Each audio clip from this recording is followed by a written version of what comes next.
e-learning at the moment, the University of Verona. We have had an e-learning site which has provided Moodle spaces since October 2008, which should be a way of breathing life into our e-learning. But is it? Let's have a look and see what people are doing in Verona. Now, I decided this is our site. It's actually very easy to access. If you're part of the university, you have a password, you enter, and then you have a little blue box here, which shows all the courses that you are enrolled for. I had a look at several sites recently, and it was quite disappointing. Here's one which I thought looked interesting. This is the typical Moodle interface with blocks where things occur. Here is the news forum, which is very useful because you can send news. If you put a message here, it goes to all the participants in your course. No news has been sent here, it hasn't been used. And in fact, the tutor has simply used this space to store 5 PowerPoint presentations with no indications as to what students should do with them. So it's just a store. Well, that wasn't very impressive, so I decided to go and have a look at an economics one.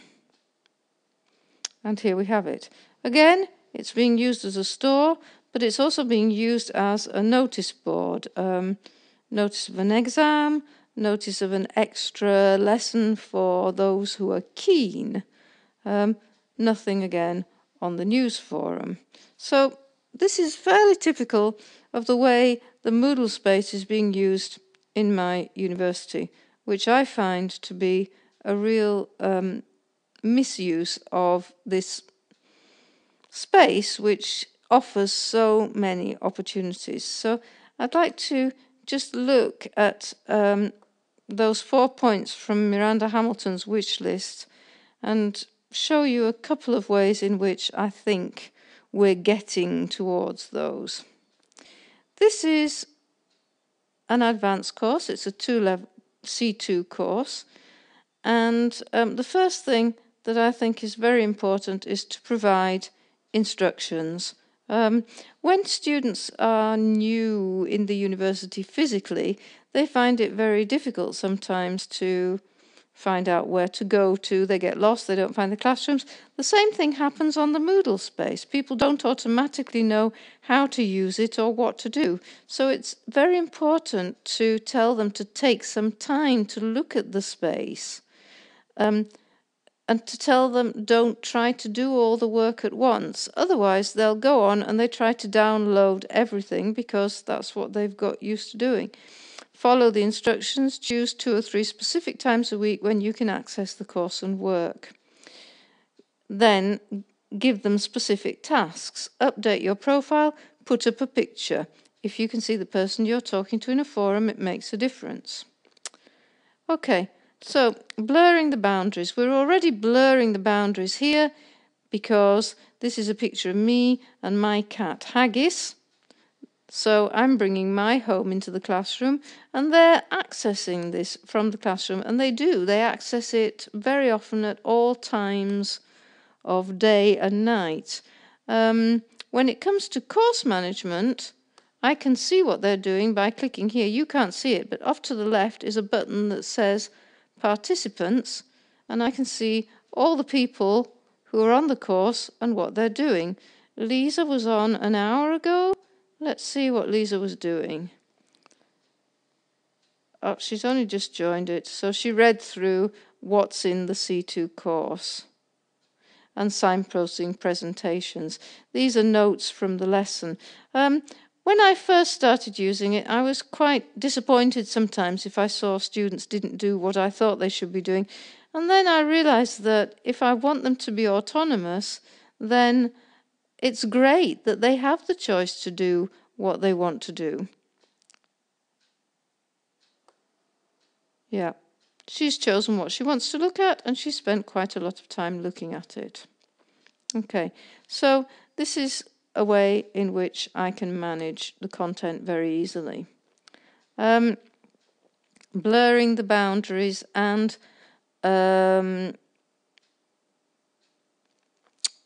going back to what you did in the classroom. So you have your lesson, but you go home and you look at it again.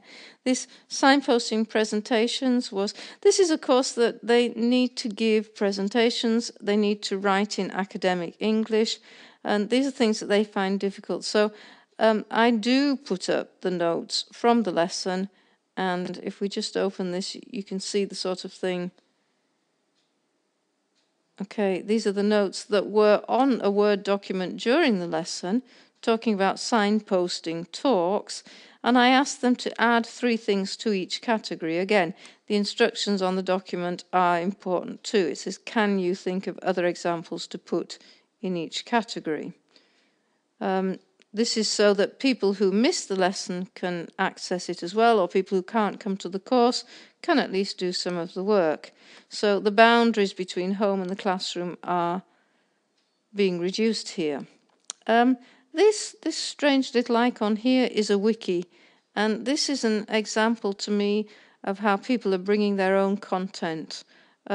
We had talked about architecture, we had looked at strange houses, and they made a document themselves, going onto the internet, finding strange houses, strange hotels, and writing their own text. And when I first opened this, I was just amazed. The things they found, the text they wrote, they were just bringing a whole world into the wiki and into the classroom, which I was very impressed with.